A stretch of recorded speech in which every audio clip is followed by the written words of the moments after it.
कुछ भावुक हैं, कुछ निराश हैं, कुछ अलग हैं, कुछ हैं, लेकिन ये राजनीति के फैसले चलते रहते हैं।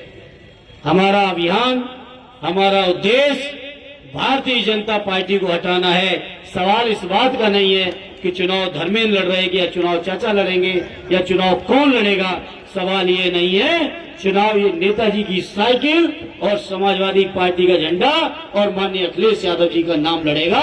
उस बुनियाद पे आपसे अपील करूंगा मेरे बिसौरी के लोगों, ऐतिहासिक वोटों से यहाँ से चुनाव जिताकर भेज देना। बताओ भेजोगे कि नहीं भेजोगे?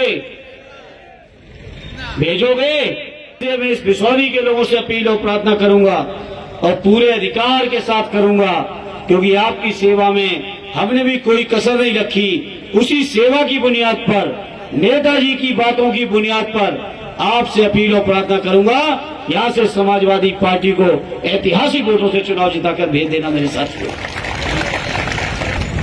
इसलिए आज इस मौके पर आपसे अपील और प्रार्थना लेके आया हूं। पीडीए के शानदार सम्मेलन, इसका बहुत दिन से हम लोग इंतजार कर रहे थे। राजू भी लगातार विधानसभा वगैरह में व्यस्त थे, इसलिए कार्यक्रम और विलंब से हो गया, क्योंकि लागत भी उनको नहीं मिल पा रही है।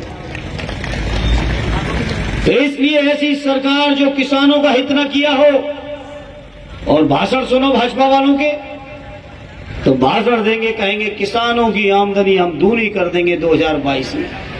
ये भाषण सुने हैं ना बिसौली वालों? आपने सुने कि नहीं सुने ये भाषण आपने? बताओ, एक किसान खड़े होके कह दे कि उसकी आमदनी दूनी हुई हो, एक किसान कोई कह दे कि आमदनी दूनी की हो बीजेपी के लोगों ने। बीजेपी के लोगों ने ऐसी हालत कर दी किसानों की कि उनकी फसलों की लागत भी नहीं निकल रही है, आमदनी की बात तो बहुत दूर की बात है। बताओ, खाद के कट्टे में से पहले 5 किलो, फिर दोबारा 5 किलो, 10 किलो बीजेपी के लोगों ने खाद के कटाई खत्म करने की। आज इन बीजेपी वालों से कोई पूछे जाके कि बताओ, जब आपकी सरकार बनी थी 14 में, तो डीजल, पेट्रोल, मिट्टी का तेल, गैस कहां थी? और बीजेपी के लोगों ने पिछले 10 साल में कहां पहुंचा दिया?